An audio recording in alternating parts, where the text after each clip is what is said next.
3 நாள் பறை இசை பயிற்சி பட்டறையின் இறுதி நாள் இது.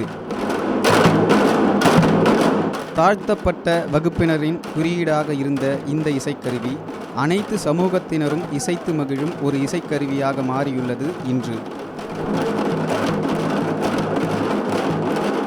அதாவது பறையை கற்றுக்கொள்ள வாங்க அப்படின்னு நாங்கள் அழைப்பு விடுத்த அடுத்த மாத்திரமே வருகிற கை எதுன்னு பார்த்தீங்கன்னா அது தாழ்த்தப்பட்ட சமூகத்தை சார்ந்த மக்களுடைய கை தான்.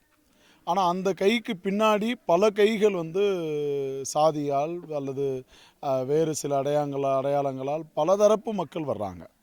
இதை ஏதோ நாங்கள் ஒப்புக்காக சொல்லலை, இது ஆதாரபூர்வமாக சொல்கிறோம். ஏன்னா பயிற்சியில் ஒரு விண்ணப்ப படிவம் இது பண்ண சொல்கிறோம். அந்த விண்ணப்ப படிவத்தில் சமூகத்தால் நீங்கள் என்ன சாதின்னு ஒரு கேள்வி கேட்குறோம்.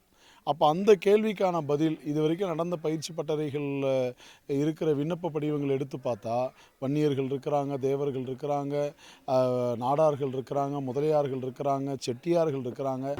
தாழ்த்தப்பட்டவர்களை போன்றே ஒடுக்கப்பட்ட நிலையில் உள்ள பெண்களுக்கு இந்த இசைப்பயிற்சி ஒரு விடுதலை உணர்வை தரும் என்கிறார் இதன் பயிற்சியாளர்.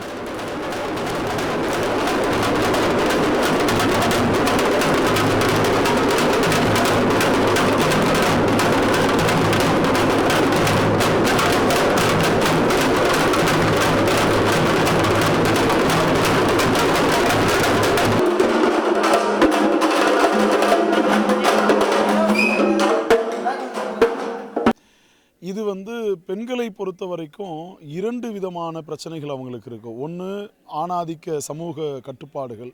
நீ சத்தமாக பேசாத, அடக்கமாக சிரி, சத்தமாக அல்லது கை காலை விரிச்செல்லாம் நடக்காத, பவியமாறு, குனிஞ்சு தலை நிமிராத, இப்படி ஏராளமான இந்த சமூக கட்டுக்கள் அவங்க உளவியலை அதை ஏற்றுக்கிட்டு அதுக்கேற்ற மாதிரி பாடி செட் ஆகிடுச்சு. உடல் அமைப்பே இந்த ஒடுக்குமுறைக்கு ஏற்றவாறு மாறி இருக்கு.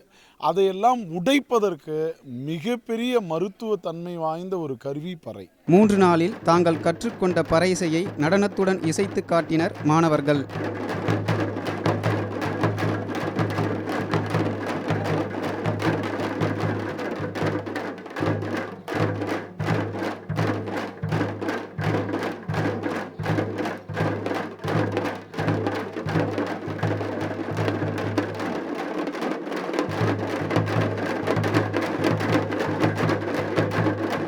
ஹரிகிருஷ்ணன் மற்றும் லோகநாதன், ரெட்பிக்ஸ் நியூஸ்.